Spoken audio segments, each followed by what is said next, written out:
네, 안녕하세요. 방송 중 학생 여러분, 기술과정 시간입니다. 오늘은 학생 여러분이 풀어본 평가 문제 중에서 문제풀이가 되지 않은 부분을 풀이합니다. 자, 지금부터 평가 문제집을 한번 준비해주세요. 저와 함께 풀이를 해보도록 합시다.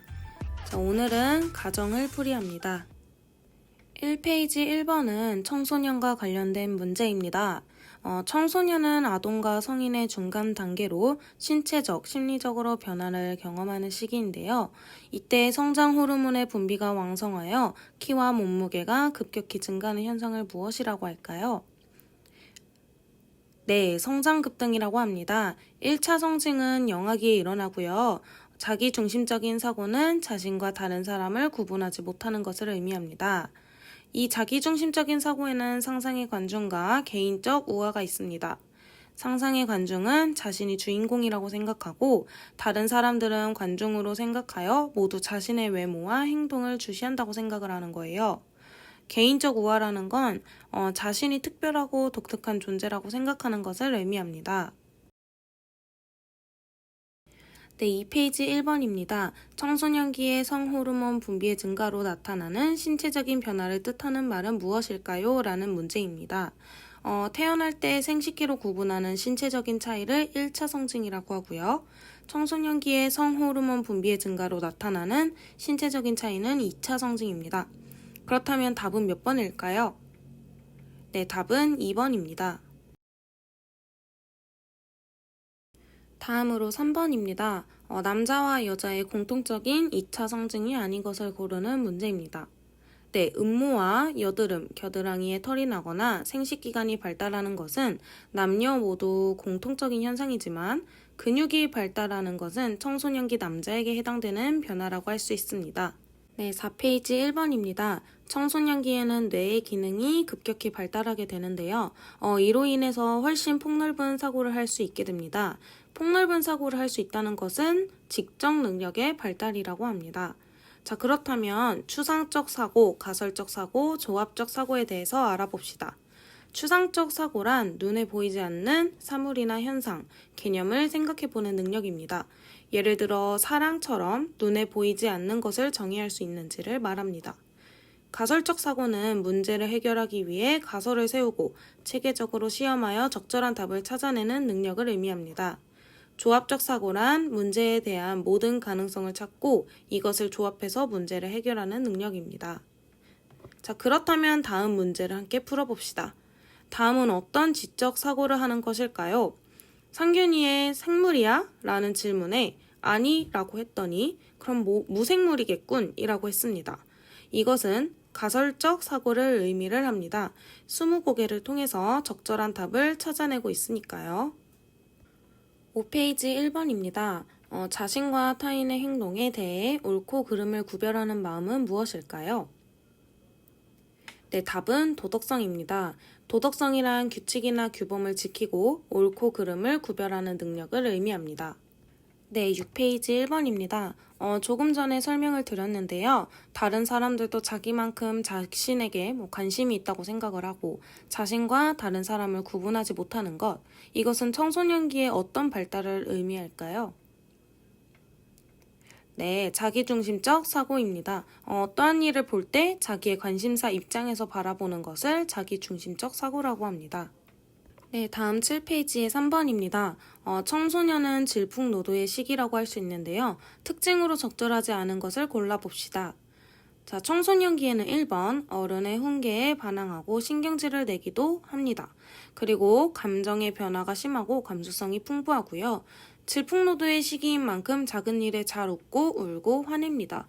그리고 현실과 갈등하다가 열등감에 빠지기도 하지요. 자, 5번을 함께 봅시다. 정서적 불안은 소수의 청소년만 경험한다. 네, 아닙니다. 대부분의 청소년이 경험하는 감정이라고 할 수 있습니다. 8페이지 1번입니다. 한 사람이 다른 사람이나 주변 환경과 관계를 맺고 적응해가는 능력, 무엇이라고 할까요? 자, 이러한 능력을 사회성이라고 합니다. 사회성이란 한 개인이 다른 사람과 원만한 관계를 맺는 능력을 말합니다. 자, 다음으로 3번입니다. 청소년기의 부모와의 관계에 대한 설명으로 옳지 않은 것을 골라봅시다. 1번, 부모님을 존경하며 열린 마음으로 대화해야 된다. 너무 맞는 말이죠. 2번, 청소년기에는 부모에게서 정서적으로 독립하려는 욕구가 커진다. 맞습니다. 3번, 자신의 생각과 의지가 강해져 갈등을 겪기도 합니다. 자, 4번, 생각의 차이를 인정하고 이해하려고 노력해야 된다. 맞습니다. 서로 노력을 해야겠죠. 자, 5번, 부모와 자녀 간의 신뢰감은 자아 정체감 형성과 사회성 발달에 영향을 끼치지 않는다. 네, 아닙니다. 큰 영향을 끼치기 때문에 부모와 아이의 관계가 중요하다고 할 수 있습니다.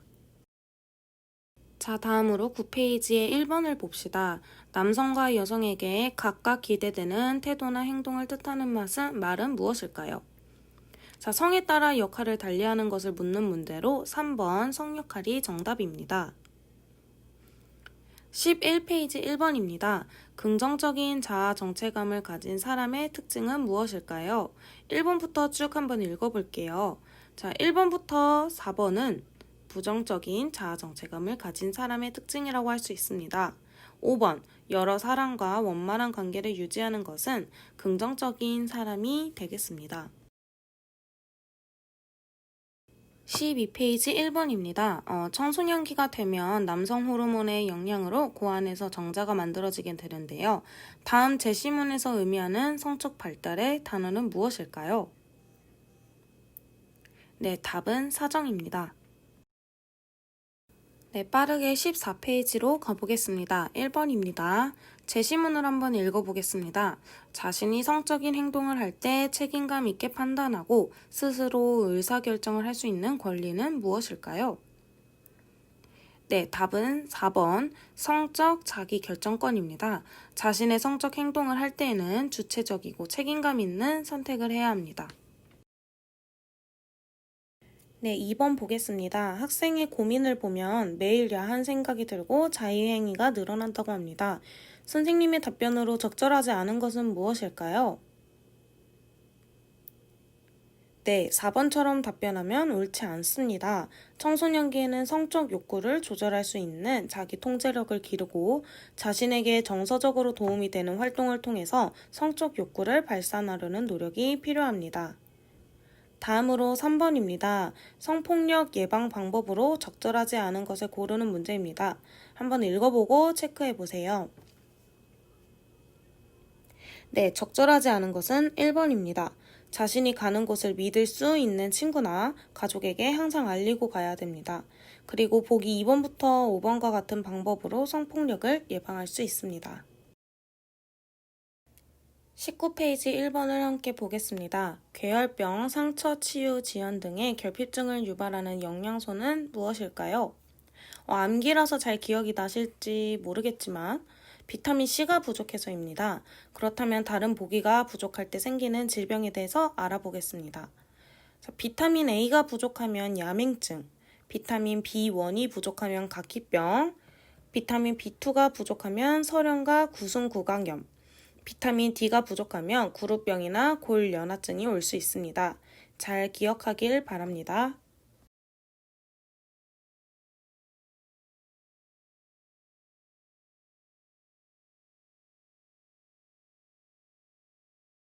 네, 3번입니다. 다음 보기에 있는 식품들이 공통적으로 함유하고 있는 영양소는 무엇일까요? 육류, 생선류, 달걀, 콩, 두부에는 단백질이 들어있습니다. 단백질은 1g당 4칼로리의 에너지를 내며 여러 종류의 아미노산으로 되어 있습니다. 단백질은 효소와 호르몬의 구성 성분으로 몸의 기능을 조절을 하고요. 식품을 통해 섭취를 해야 되는 필수 아미노산이 있습니다. 따라서 답은 3번입니다. 3번은 철에 대한 설명입니다. 20페이지 1번을 보겠습니다. 아침을 먹지 않으면 생기는 문제점으로 적절하지 않은 것을 고르는 문제입니다. 빈혈, 무기력, 소화기 장애, 과식과 비만은 이러한 위험을 가지고 올 수 있습니다. 하지만 4번, 집중력이 증가하는 것은 옳지 않습니다. 집중력이 오히려 저하된다고 할 수 있습니다. 22페이지 1번입니다. 의복이란 넓은 의미로는 옷을 포함하여 모자, 신발, 장갑, 가방, 장신구 이런 것 등 우리 몸에 착용하는 모든 것을 의미합니다. 그렇다면 의복으로 적절하지 않은 것은 무엇일까요? 네, 답은 3번입니다. 수건은 우리 몸에 착용하는 것이 아니기 때문입니다. 자, 2번입니다. 속옷과 관련된 문제입니다. 속옷은 겉옷 밖으로 나오지 않도록 주의를 해야 하며 매일 갈아입어야 합니다. 또한 성장과 활동을 방해하지 않도록 치수에 맞게 입어야 합니다. 5번, 여름에는 쾌적한 생활을 위해 러닝셔츠를 갖춰 입는 것이 맞겠습니다. 따라서 답은 2번입니다.